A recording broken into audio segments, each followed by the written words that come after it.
জেলা প্রশাসকের কার্যালয়ে মেহেরপুরের আরেকটি গুরুত্বপূর্ণ নিয়োগ বিজ্ঞপ্তি প্রকাশিত হয়েছে। আপনারা যারা এখনো আবেদন করেননি দ্রুত আবেদন করতে পারবেন। এটি এখনো বেশ কিছুদিন সময় আছে, অর্থাৎ আগামী মাসের 20 তারিখ 9 মাস পর্যন্ত সময় আছে 2026। তো এখানে মূলত যেটি এসেছে সেটি হচ্ছে অফিস সহায়ক 6টি পদে বেতন গ্রেড হচ্ছে 20তম।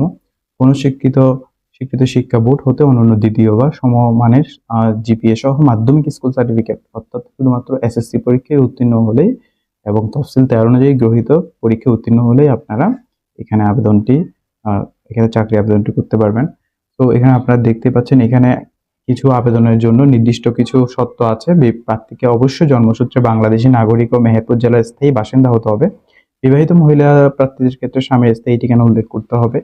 এবং এখানে আরো বেশ কিছু নিয়ম আছে, যেমন হচ্ছে চাকরির জন্য আবেদন আগামী 24/8/2026 তারিখ সকাল 10টা হতে 20/9/2026 তারিখের মধ্যে সম্পন্ন করতে হবে অনলাইনের মাধ্যমে। অনলাইনের মাধ্যমে এই আবেদনটি করার জন্য আপনাদেরকে একটি নির্দিষ্ট ওয়েবসাইট আছে dcmeherpur.teletalk.com.bd, এই ওয়েবসাইটে গিয়ে আপনাদেরকে অনলাইনে আবেদনপত্রটি সম্পন্ন করতে হবে। আপনারা যদি অনলাইনের মাধ্যমে এই আবেদনপত্রটি সম্পন্ন করেন তাহলে আপনাদের একটি ইউজার আইডি এবং পাসওয়ার্ড দেওয়া হবে, এবং সেই ইউজার আইডি এবং পাসওয়ার্ডের মাধ্যমে আপনারা একটি নির্দিষ্ট পরিমাণ ফি জমা দেওয়ার পরে আপনারা ওখান থেকে যখন আপনাদের পরীক্ষায় অ্যাডমিট কার্ড তৈরি হবে তখন আপনারা ওই পরীক্ষায় অংশগ্রহণ করতে পারবেন অ্যাডমিট কার্ডটি ডাউনলোড করার পর। ধন্যবাদ সবাইকে।